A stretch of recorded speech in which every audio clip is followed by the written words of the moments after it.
mal was essen. Aber die Anzahl der deutschsprachigen Menschen hier in Bentota ist schon ziemlich hoch. Also viele Pensionisten, viele Leute, die sich hier zur Ruhe gesetzt haben. Und ich bin so ein bisschen durch die Gegend gefahren und einige Häuser, einige Villen haben sogar deutsche Namen. Villa Berlin, Germania. Und es ist ein bisschen befremdlich, aber ich kann es nachvollziehen, weil man hier natürlich für sein Geld eine ganz andere Lebensqualität erhält. Ich bin jetzt gerade hier in einem Restaurant, was mir empfohlen wurde. Das ist halt, ich glaube, 99% deutsche ältere Herrschaften. Und ich habe gerade eine Situation miterlebt, die mich ein bisschen stutzig gemacht hat, weil genau das ist das, was mich ankotzt. Und zwar bestellen hier die Leute teilweise auf Deutsch. Ja? Und ich kann nachvollziehen, weil viele einheimische Menschen hier gut Deutsch sprechen, weil viele deutsche Touristen schon seit, keine Ahnung, 20, 30 Jahren kommen. Aber man kann es doch nicht voraussetzen. Und da hat einer gerade auf Deutsch gefragt, was Shawarma ist, den senegalesischen oder Sri Lankaner, der hier kellnert. Und der hat es probiert, ihm zu erklären. Und der hat immer wieder gefragt, was ist das, Pizza? Und dann denke ich mir so, ey, erstens mal der Ton macht die Musik. Und ihr könnt doch nicht voraussetzen, dass man in ein fremdes Land geht und die Leute eure Sprache verstehen. Ihr müsst euch doch den Menschen anpassen. Und das tut mir irgendwie im Herzen teilweise weh, weil klar, man kommt aus besser betuchten Ländern, man verdient mehr in Deutschland. Das heißt aber nicht, dass man sich wie ein Großkotz aufführen kann, egal wo ihr herkommt. Und das ist sowas, ich finde das sehr befremdlich und sehr beschämend. Ich wäre am liebsten aufgestanden, wäre rübergegangen und gesagt, hör mal zu, wenn du nicht weißt, was es ist, dann google doch einfach. Aber lass den Kellner in Ruhe. So. Das ist die Situation, da kann ich tierisch aufregen. Und das Ding ist, ich kann tatsächlich beides nachvollziehen, weil ich zwei Kulturen in mir trage. Aber ich kann es nicht gutheißen. Und es ist ein Kampf, den ich schon sehr lange führe und ich glaube, den viele Menschen, viele Kinder, die zwei Nationalitäten in sich haben, nachvollziehen können. Weil mein Kopf ist komplett deutsch, aber mein Herz ist afrikanisch. Und ich glaube, wenn man die Balance findet und weiß, wie man sich anzupassen hat, weil es ist leicht, sich darüber aufzuregen, was wir für Gäste und Immigranten in Deutschland haben. Ja, ich muss da mal aufpassen, weil ich fühle mich da sogar angesprochen, weil oft werde ich genau in die gleiche Schublade gesteckt. Um dann wiederum zu sehen, wie Deutsche oder Menschen mit deutscher Nationalität sich in anderen Ländern verhalten. Und es ist halt leicht, mit dem Finger auf andere zu zeigen.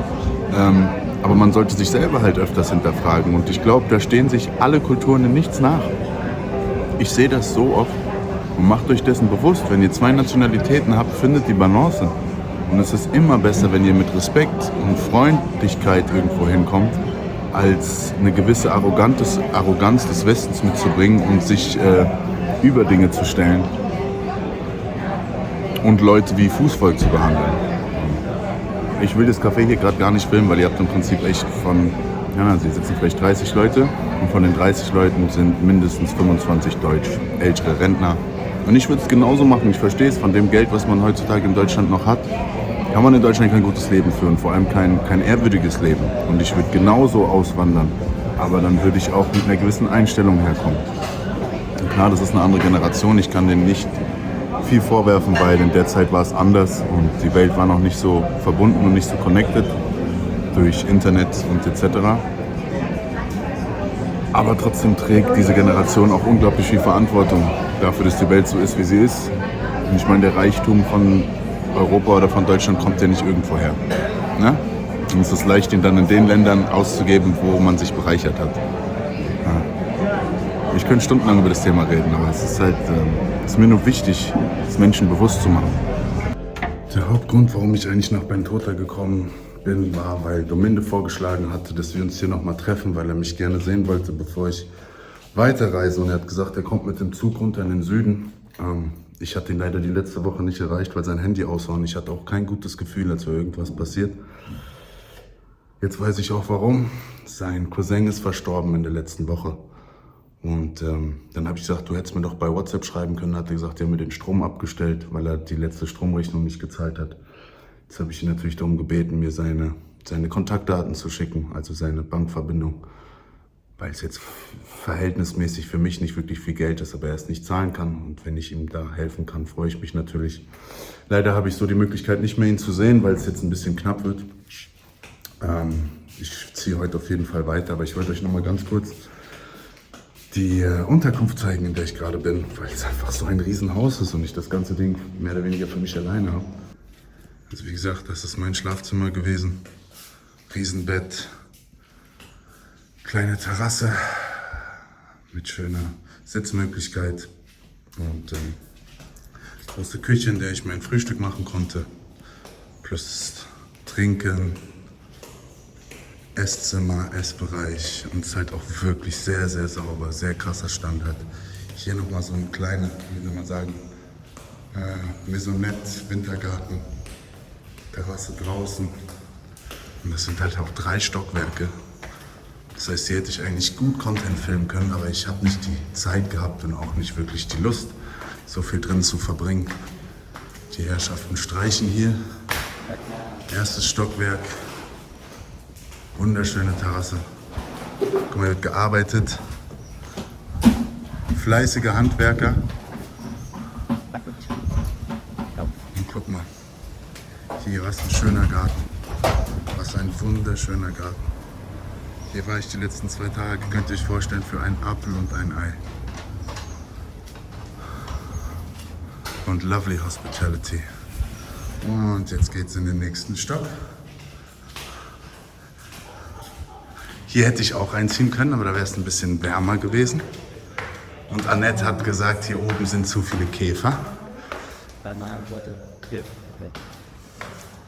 Hier sind, glaube ich, nochmal 2 Gästezimmer mit geteiltem Bad. Ne, 3, guckt euch das mal an. 15 € die Nacht, glaubt ihr das?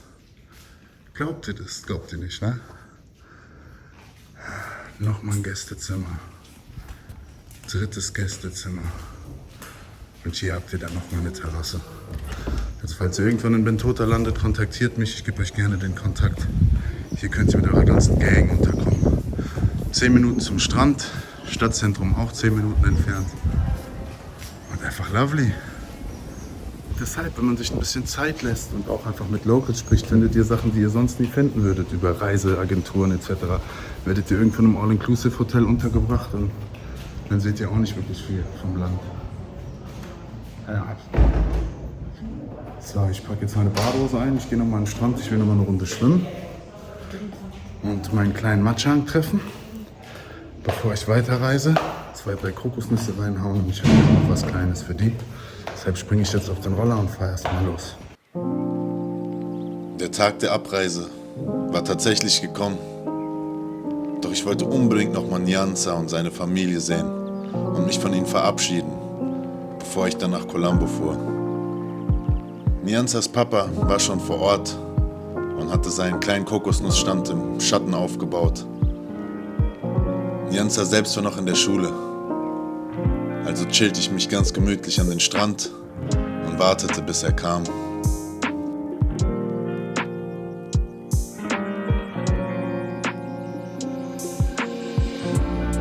ich wollte ja eigentlich heute Morgen schon gehen, aber ich habe gesagt, dass ich nochmal Nyanza besuche hier am Strand mit seiner Familie. Er hatte bis 1 Uhr Schule, ist dann um 1:30 Uhr gekommen. Ich habe ein paar Süßigkeiten gekauft und jetzt habe ich mich verabschiedet. Ich habe einen wunderschönen Tag mit dem verbracht. Mir kommen fast die Tränen, ist kein Witz. Ich hatte mich nach dem Tod meiner Mutter die letzten Jahre stark zurückgezogen, weil ich mich gar nicht mit Menschen umgeben wollte und am liebsten für mich alleine war. Als ich mich gerade verabschiedet habe, ist der kleine Mann so krass auf mich zugerannt, hat mich umarmt, jetzt laufe ich weg und er ist nochmal gekommen. Janse, say hi. I promise I will see you next time. Say hi to my friends. Ayubuan. Bester Mann, ihr habt keine Ahnung. Der hat ein Herz aus Gold. Und obwohl ich wirklich nur 2 Tage mit denen verbracht habe, ich hätte hier alles Mögliche machen können in Bentota. Gibt so viel zu sehen. Aber als ich gestern hier am Strand neue Freunde geschlossen habe, habe ich gesagt, nee, ich hau morgen früh nicht ab. Ich komme hier nochmal her nach dem Frühstück und verbringe nochmal den halben Tag mit denen. Jetzt gehe ich nach Hause, hole meine Taschen und dann geht's ab auf die Straßen wieder Richtung Colombo. Und ich habe gesagt, wenn ich irgendwo noch einen schönen Ort dazwischen finde, bleibe ich noch mal einen Tag, aber ich glaube, ich ziehe durch. Für mich geht es jetzt wieder in die Hauptstadt. Fällt mir das schwer.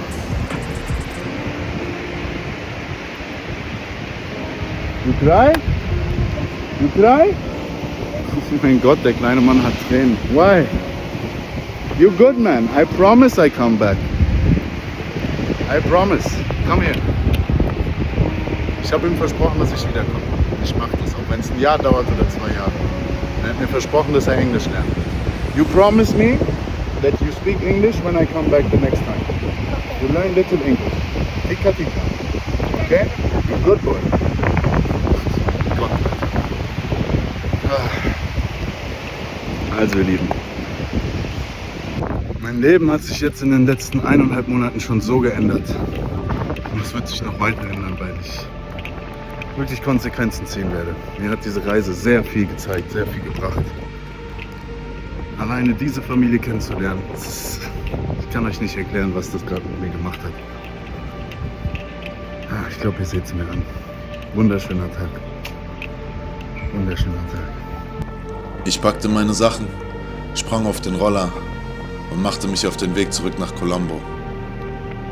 Doch nicht als derselbe, der hier angekommen war, sondern mit so vielen verschiedenen Erfahrungen und Erlebnissen im Gepäck, auf die ich heute noch zurückgreifen kann. Von Bentota selbst war es dann nicht mehr weit hoch in die Hauptstadt. Das letzte Mal durch den Dschungel fahren, das letzte Mal den Fahrtwind genießen. Und wenn es eins gibt, was ich von dieser Reise mitgenommen habe, dann dass es nichts bringt, alleine zurückgezogen und introvertiert zu leben. Da das Leben nur zusammen meisterbar ist und wir alle zusammen auf diesem Planeten zu Hause sind. Ich habe mich entschieden, mich dem Leben wieder zu öffnen, frei von Schmerz und der Vergangenheit und der ganzen Konditionierung der letzten Jahre. Mein nächster Stopp war Thailand, doch ich wollte diese Zeit für mich nutzen, ohne die Kamera anzuschmeißen und ohne das Ganze zu dokumentieren.